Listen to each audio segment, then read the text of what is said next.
Living in the pandemic has affected us all in some way, even if it is less noticeable for others. I mean, there are less places we can go, less things we're allowed to do, and not to mention all the extra precautions we have to take now.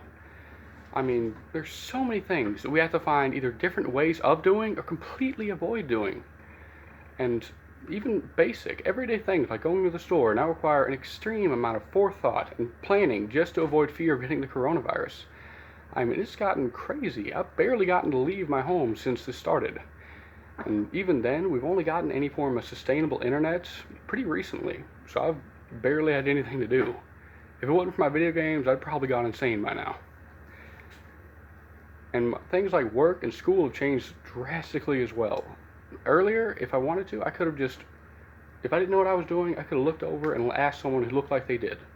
Now, I have to either go through the process of emailing someone and hoping they reply back, or looking up online and hoping I get the right results. And neither of those methods are very fast at all, and a lot of times there are problems like communication errors. I'll admit that life for me before this wasn't entirely that different, seeing as how I may or may not have kind of lost my keys at the bottom of a lake 2 or 3 weeks before this, which, yeah, was kind of my fault. Sure, I'd rather be stuck at home instead of quarantined to some hospital bed, but still, being in a small confined space with two little siblings, each a year apart, tends to wear down your sanity a little bit.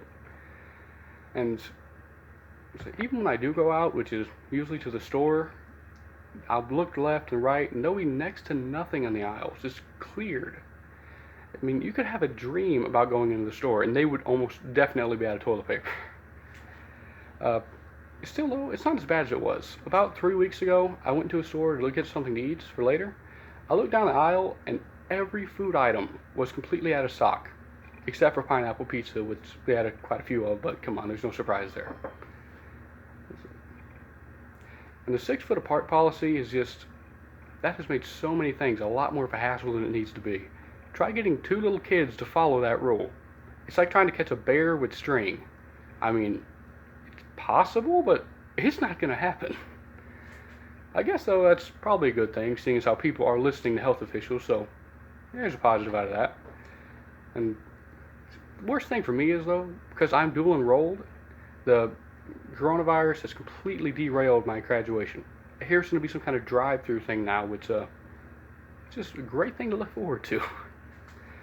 It wouldn't be so bad if it was just a 1 month or 2 month thing, but bad news just keeps on coming because apparently this is going to last the rest of this year and even into next year. I know that living in the pandemic tends to be tedious for some and downright brutal for others, but don't worry, it has to end eventually. All you have to do is find a good distraction, sit down, and it'll be over before you know it. If you're struggling with something like school, buying things, or just going mad from isolation, remember, it's going to get better. Try doing something constructive like writing or building. Just make sure you can do it from home. Above all, just be careful and don't get sick. We really don't need this to spread any faster than it already is. But long story short, just find something for fun, and for the love of God, stay home. I know the whole quarantine thing isn't exactly comfortable, but we're doing this for a reason. Anyway, this has been Chayton, and this is how I've been dealing with quarantine. Hope you enjoyed it.